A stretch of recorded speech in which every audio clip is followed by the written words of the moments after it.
What's that? Steve, you're not going to believe this mulligatawny soup that I have made for the cruise lunch today.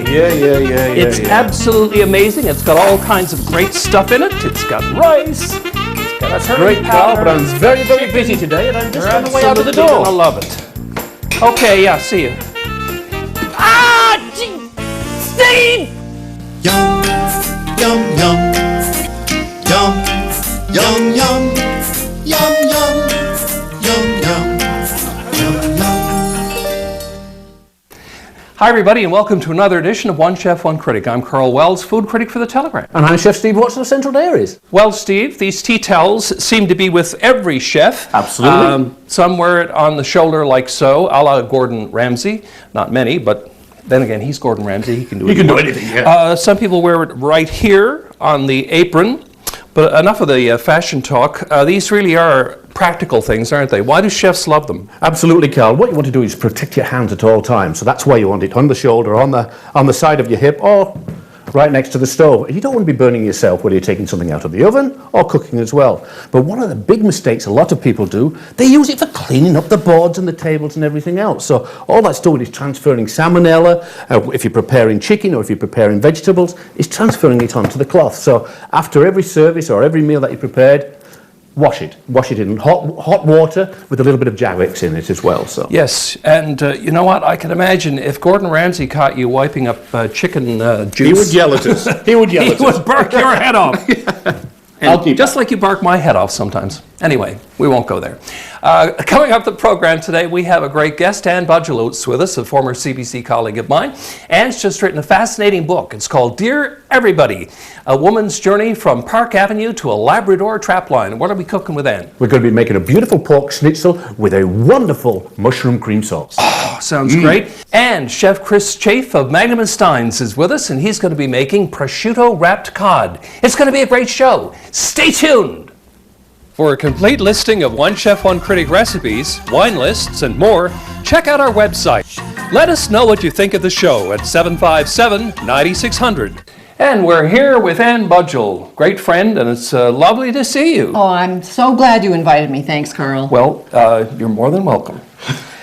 And I heard you guys earlier talking about dish towels. Mm-hmm. Well, I just got back from France. Oh my goodness! And this was not planned. This was a total coincidence. Or, as Steve says, tea towel. Tea Oh towel. my goodness. But elegant French ones. Look at that. Un peu de fromage. Oh my goodness. Why, thank you, Anna. I don't want you wiping up any dirt with that. No, definitely won't be doing that. Merci beaucoup. Thank you so much, just pop that to the That's side really there. thoughtful of you. So I knew Excellent. they'd be nice to me if I brought them a prize. So what are we going to be whipping up now, Steve? Schnitzel, right? Absolutely, we're going to be making some pork schnitzel, and what I have here, Anne, I had some beautiful pork loin, and I just pounded them out lightly. He pounded them. Pounded them out lightly, for sure, and then we're going to be making a mushroom sauce with that as well. So I'm going to start, I'm going to crack some eggs and a little bit of milk in there, and then we're going to flour, egg, and bread, and with some panko breading on them. And what am I doing? Karl, you're going to be making some beautiful grilled asparagus tips. Okay. So if I can get you started there, that would be great. Well, I'm just going to, folks, I did wash my hands, so I'm just going to pick up a handful of these and spread them out on the portable grill. What a sizzle you've got going already there. a lot of heat there, that's for sure. Sounds great. I love grilled asparagus. Here we go, pop that down And all there. of I love asparagus anyway. Yeah. And all Asparagus risotto. Oh, yes, that's really good, isn't it? Okay. So I'll just pop that into the egg. So, Ann, I know pop it you in the flour. love to cook. I like cooking, and eating. What are some of your favorite dishes to prepare? I knew you'd ask me that, so I prepared an answer. I like cooking. I like cooking fish. But you know what I miss cooking now? Is a bit of caribou. Like, you can't get caribou anymore like you used to be able to. Very, very hard, isn't it? Yes, yeah, yes, but yes. that was, to me, one of the finest things that you could ever eat, you know? Yeah. So I love that. Whenever I go back to Labrador, I'm always looking for a nice bit of salmon or something, and I've got enough relatives who can supply me with a little bit of salmon. Yeah. So I love salmon Well, especially. yeah, I was going to say, you have those Labrador roots, so that's why you'd be so familiar with caribou. Now, did you? I'll give you some tongs. Okay, I'll be tonging them. You'll be tonging them, yeah. So, did you spend your formative years in Labrador, or how much of your life did you actually spend in Labrador?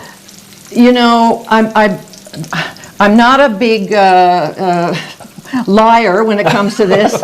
People assume I grew up in Newfoundland because of my name. Yes, But my yeah. dad was in the Air Force, and we lived all over Canada. Right, okay. And my parents were both from Labrador. Of course, I yeah. came to Newfoundland to go to university, and I got stuck here. And I got stuck here. Okay. Yeah. Yeah, that was a happy event for It us. was, Yes, for me too, as it turns out. exactly, yeah. How are we doing there? Good? Oh, I think you're in a great shape here. So what part of Labrador did your parents come from? Well, my mother was always extremely proud to say that she was born in a log cabin on the shores of the Nisqually River.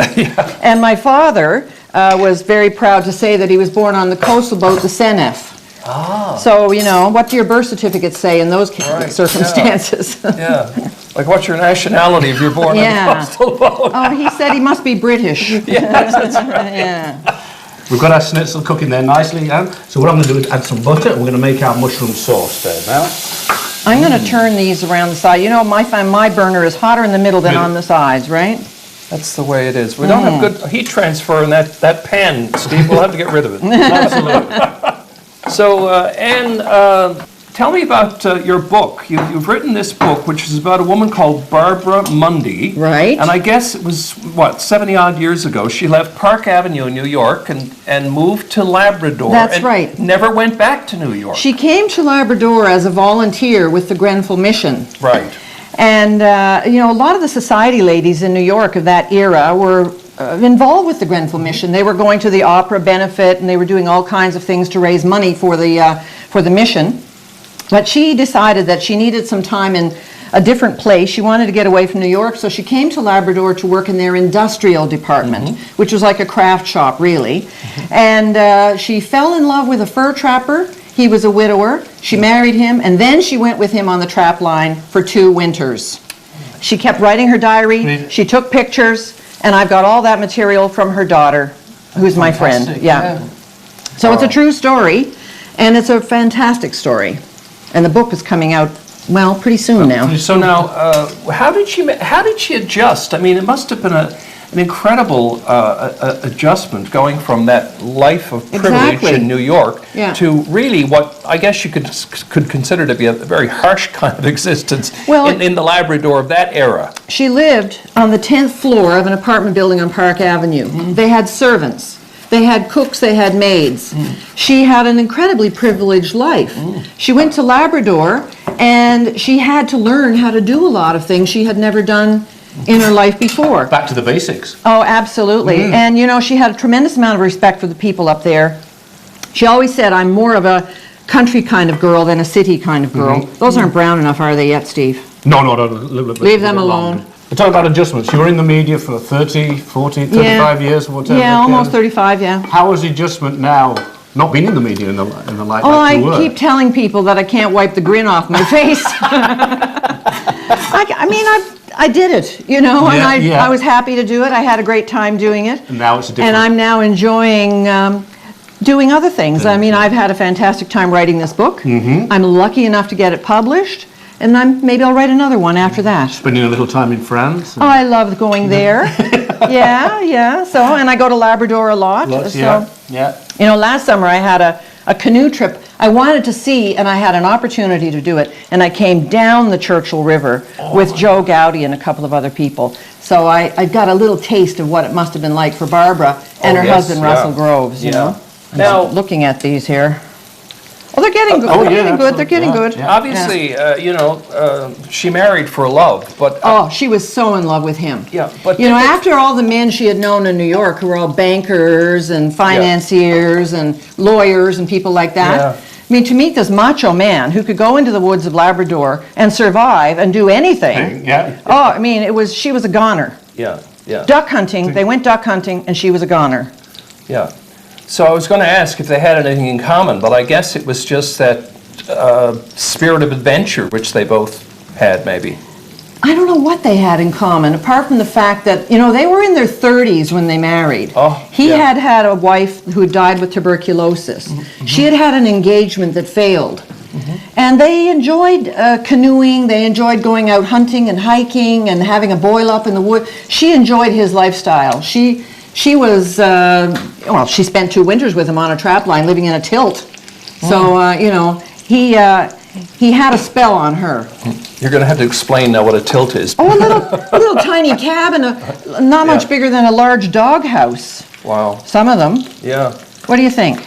Perfect. Flip them? Yep, flipping them over. If we have to go back over again, then we'll do it. Oh, yeah, they're looking nice. When you were researching the book, was there anything that kind of jumped out at you, like any particular surprises in researching Well, the book? you know what? That's a good question, because I wanted to know, why did she go to Labrador in the first place? I mean, it wasn't just, you know, I think I'll go up there and help those poor, unfortunate people living in the frozen north, which was kind of the story that the Grenfell Mission was often perpetrating.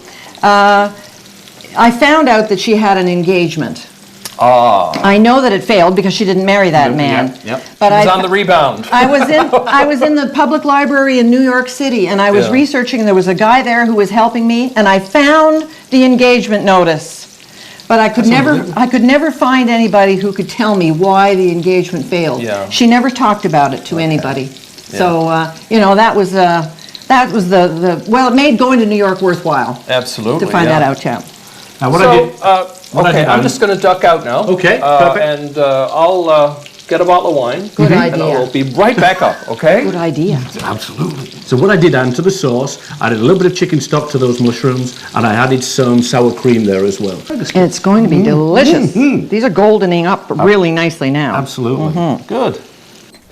And it's Andrea Maunder. Hey, Karl. It's great to see you. You too. Well, we have pork today, a pork schnitzel, actually. And I guess this is the type of dish that, you know, you could go with either a white or a red. Yep, you could. When I think of schnitzel with a cream sauce, I think of Germany, I think of Riesling. And there are beautiful Rieslings being produced all around the world. I have 3 specimens here for you today. One is from Canada.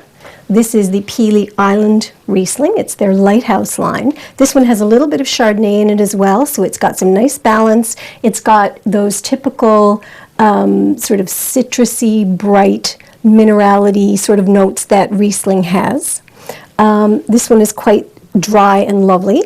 This one is from Oregon. It's the Firesteed. So that's sort of the mid-range. There's a little bit more residual sugar there. It's going to go beautifully with the creaminess of the dish. And then I have Guntram, which is a sweeter style Riesling. Still got some bright acidity. The one thing that's notable about Riesling is that even though you've got a full palate, you've got some beautiful bright acidity on the finish. So this is the Guntram Riesling, and that one is from Germany. But I know that Anne Budgell is a red wine fan, so I brought along the Clos Jordan Pinot Noir. So Pinot Noir is known for being a lighter style red, nice and Yes, that's right. bright Yeah, you're right, acidity, low tannin. And because this is from Canada, it's cooler climate, so you're going to get that fresh brightness, which is going to go really nice with the pork Okay, too. so I know this one's about $40 a bottle. What about the other ones? They are 15, 17, and 18. Okay, well, I'm going to be a good host and give the guest what she wants. I think it's a good idea. We'll go with the red. Thank you. Enjoy. Now we'll just add our mushroom and dill sauce to our schnitzel. And I think Anne and Karl are ready in the dining room, so we'll just go and join them. Thank you, Karl. Some people have white, some people have red with pork. So there you go. I'm We're sure having it's red. going to be marvelous. We're having red today. Well, let's taste this wonderful creation and see what we think of it. It certainly is beautiful looking, Looks Steve. really good, doesn't it? It was a joint effort.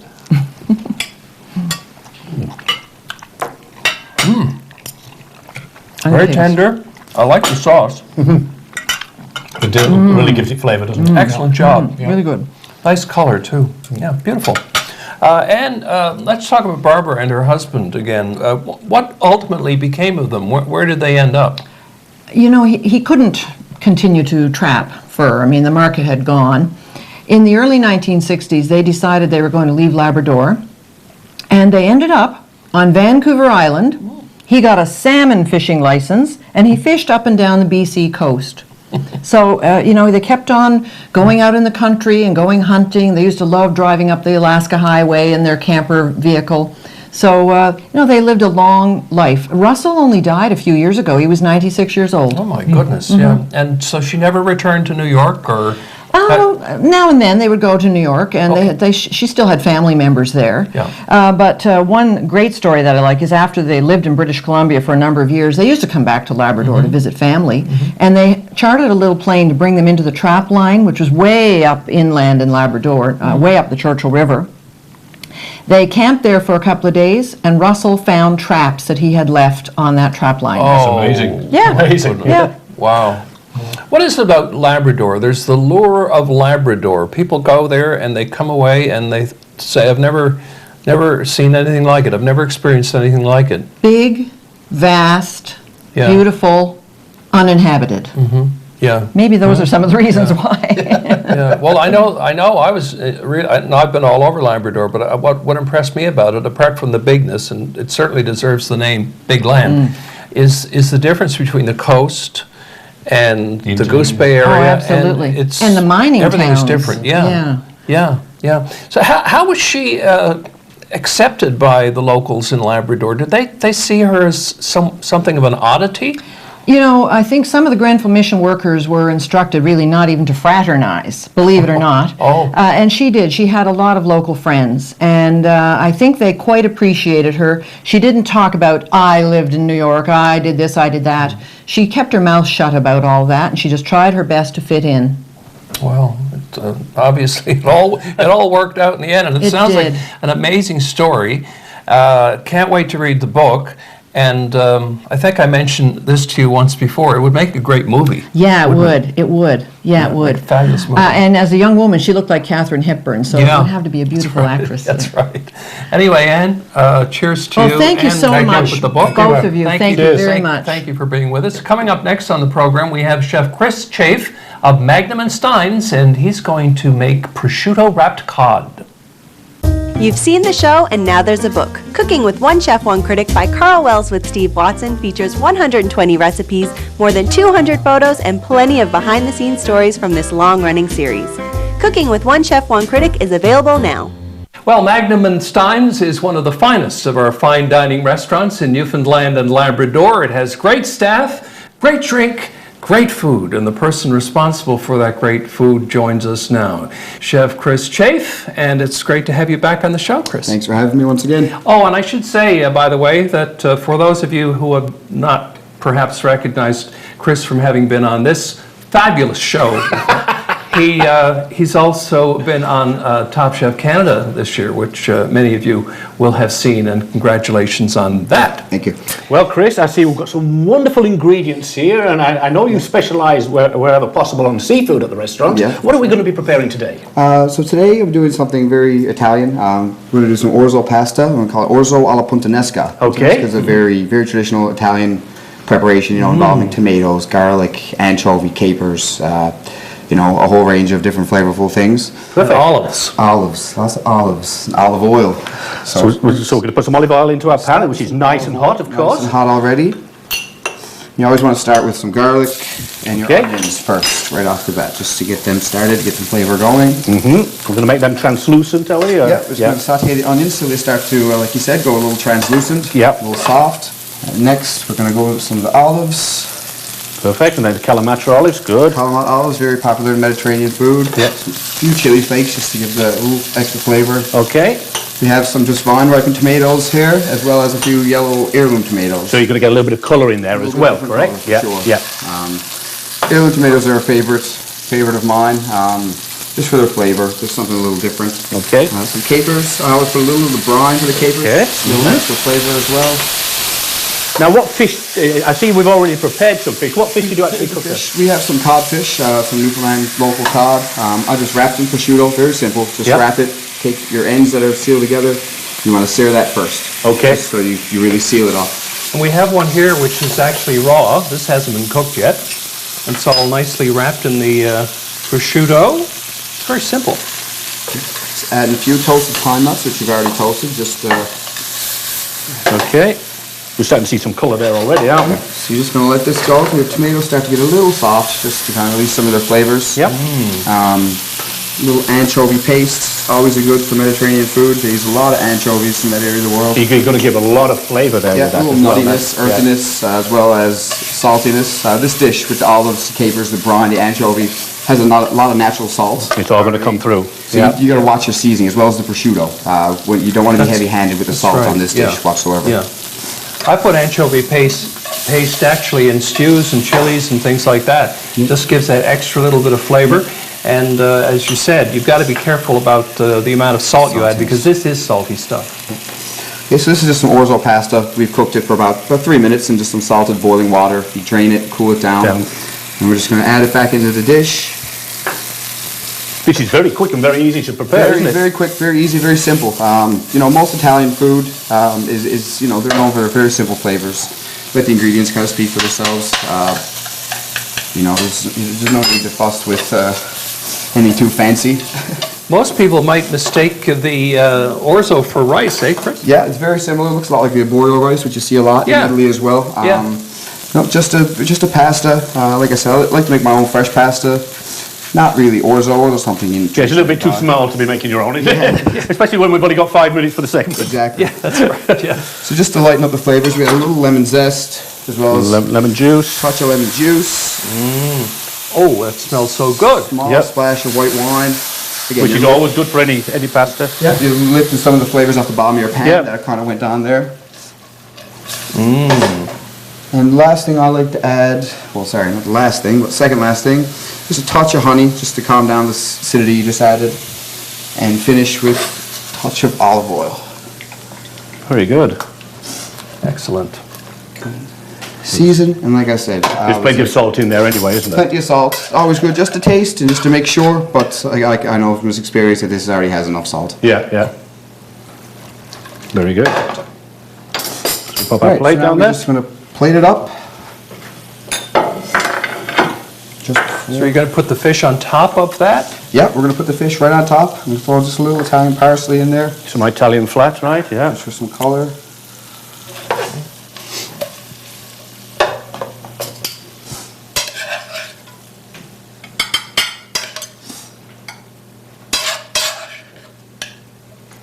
Beautiful.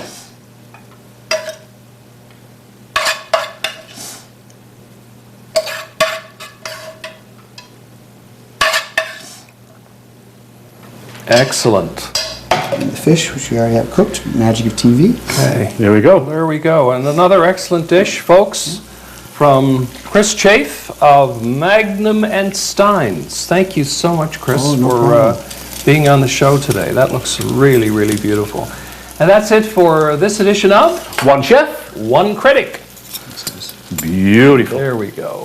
Feast your eyes on that. Truth is going to be in the eating, do you think, Karl? Yes, absolutely, yeah. It's a little spicy, a little heavy with the chilies, I think. I'll use a spoon. I just want to taste. No, it's good. Yep. Oh, very nice. Andrea, we have 3 Rieslings here. I think most people are under the impression that Riesling is a sweet wine. They go back to the Blue Nun days. So I want to demystify Riesling a little bit.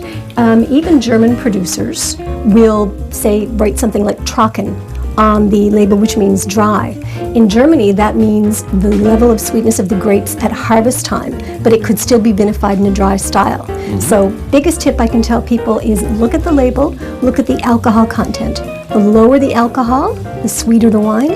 The higher the alcohol, the drier the wine. Good tip. Welcome. Any particular way you should wash it, or just with regular? Just in the detergent and put it in the washing machine. Get away. Take them down to the harbour.